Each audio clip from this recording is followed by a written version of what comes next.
Good evening, I'm Andrew Kirkman and welcome to this week's episode of VTV News. We'll start this week with your top headlines. A Vanderbilt student is in custody after a series of cars were vandalized early this past Friday morning. 22 cars in parking lot 22 and 5 cars in parking lot 27 near the Student Recreation Center were vandalized. Most of the cars had their back windshield shattered, although a few had damage to side mirrors. It appears nothing was stolen from the vehicles, but at least one of the vandalized vehicles was smeared with blood. Police took a blood sample from the vehicle to assist in the investigation. VUPD acknowledged on Friday that they had someone in custody but would not release the name pending a completed investigation. No charges concerning the car vandalism have been filed. And also on Friday morning, Vanderbilt senior Thomas Smallhouse was arrested on charges of vandalism, evading arrest, public intoxication, unlawful use of drug paraphernalia, and aggravated criminal trespassing. According to the arrest affidavits, another student woke up when he heard someone break a window attempting to enter a bedroom in the Phi Kappa Psi house at approximately 5:25 a.m.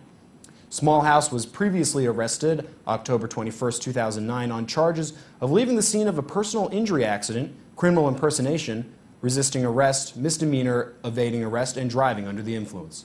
So far, Vanderbilt has not connected these two incidents. Well, Wednesday afternoon, students and faculty staged a teach-in in the lobby of Kirkland Hall to voice disapproval of the university's investment practices, specifically claims that Vanderbilt investments in African land have negatively impacted local communities.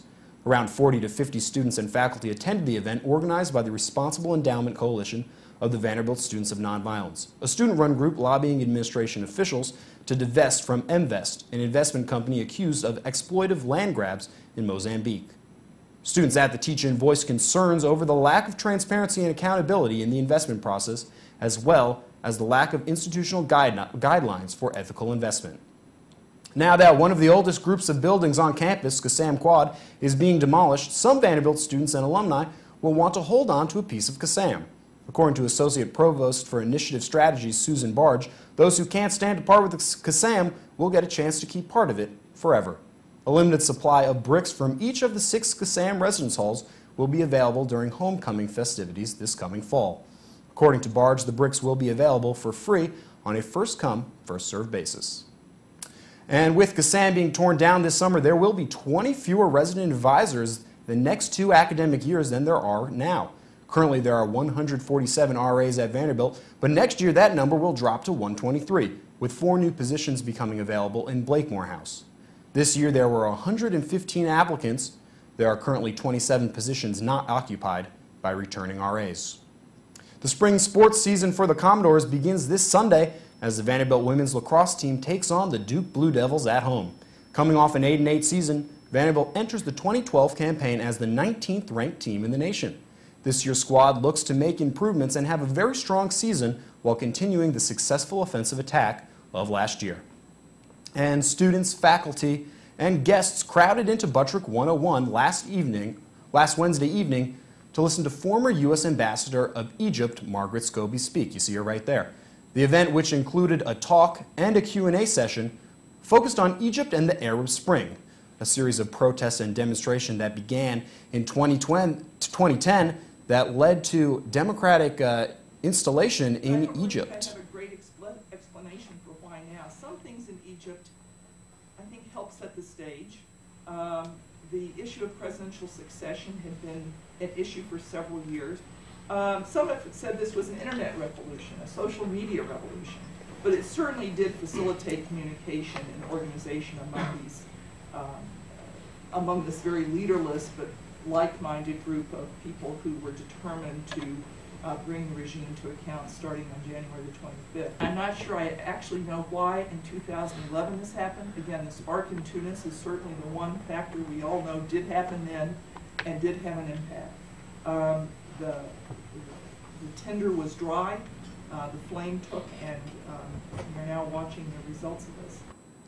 Scobie served as the U.S. Ambassador to Syria between 2003 and 2005 and the U.S. Ambassador to Egypt between 2008 and 2011.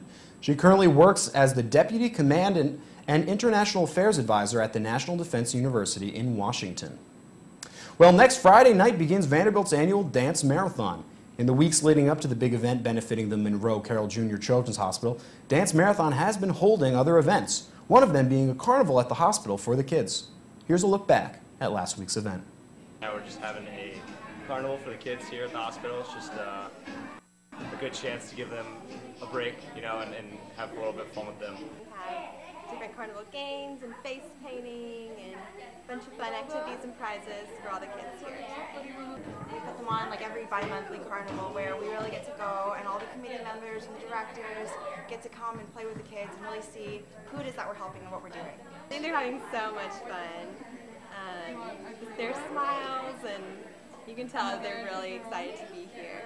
You know, they know that we're here for them, supporting them, and doing a good thing for a great cause. The hospital will accept any patient regardless of financial ability to pay, and I think that's something that really makes it so special and makes all of our efforts so worthwhile. It's something that's so important in the Vanderbilt community because it's always focused on yourself or your academics, or we work hard and we play hard, and that's really important.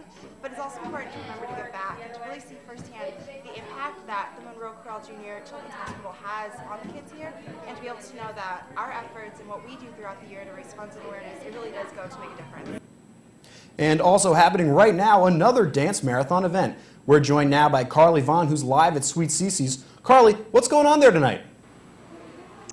Thanks, Andrew. I'm here at the Sweet Cece's in Hillsborough Village, where tonight until 10 o'clock, 20% of all yogurt sales go to Dance Marathon. Festivities include live performance by a group called Paper Lanterns, you can see in the back there. And I'm actually joined by Jennifer Kwan, the publicity chair for Dance Marathon. And so she can tell us a little bit more about what Dance Marathon is and what this event does to help support it. So what exactly is Dance Marathon? Yeah, Dance Marathon is Vanderbilt's largest student-run philanthropic organization. We've been around, this is our 10th year and coming, and so far we've raised over $1 million to benefit the Monroe Corral Jr. Children's Hospital here at Vanderbilt. Wow, that's awesome. I know, it's so great. Yeah, so when exactly is Dance Marathon? Dance Marathon is February 17th, so that's in 8 days, exactly 8 days, and it's a 13.1-hour long dance marathon that goes on until February 18th, the next Saturday, and ends at 8 o'clock. Wow, great. So until then, what can students do to get involved other than come here to Hillsborough Village? Right, definitely. Well, for starters, we're always encouraging people to join the actual Dance Marathon event and to either volunteer, or you can actually join and sign up to be a dancer, be part of a team, and throughout you raise funds and awareness, and you basically contact people, families, and friends to help fundraise so that at the end that ultimately benefits the hospital. Okay, great. Yeah. Anything else that you'd like to add about Dance Marathon? Get a word in there? Absolutely. Well, something that's so special about the Monroe Corral Jr. Children's Hospital is that they take on all patients, regardless of their financial ability to pay. And I think that's one of the reasons why Dance Marathon is so close to my heart and the hearts of all of the people who are so involved, is because, one of my young friends received life-saving treatment from the hospital, and it's really something that we are just wanting to pour our heart and our energy into. And we've had so much support from even the national community with Paper Lantern and Sweet Cece's, being able to really raise money and to make this event an even bigger success, more as we can. Great. Thank you so much, Jennifer. Thanks so much, Carly. All right. That's all here at Sweet Cece's. Back to you, Andrew. Thanks, Carly. Wow, sounds like a great event. Who knew? Yogurt for a good cause. There we go. Right now happening live at Sweet Cece's. And again, Dance Marathon begins next Friday at 7 p.m. VTV will be covering the first part of the night live, so be sure to tune in or stop by. Well, that is all the time we have for our show tonight. For all of us here at Vanderbilt Television, I'm Andrew Kirkman. Thanks for watching. We'll be back again next week. Good night.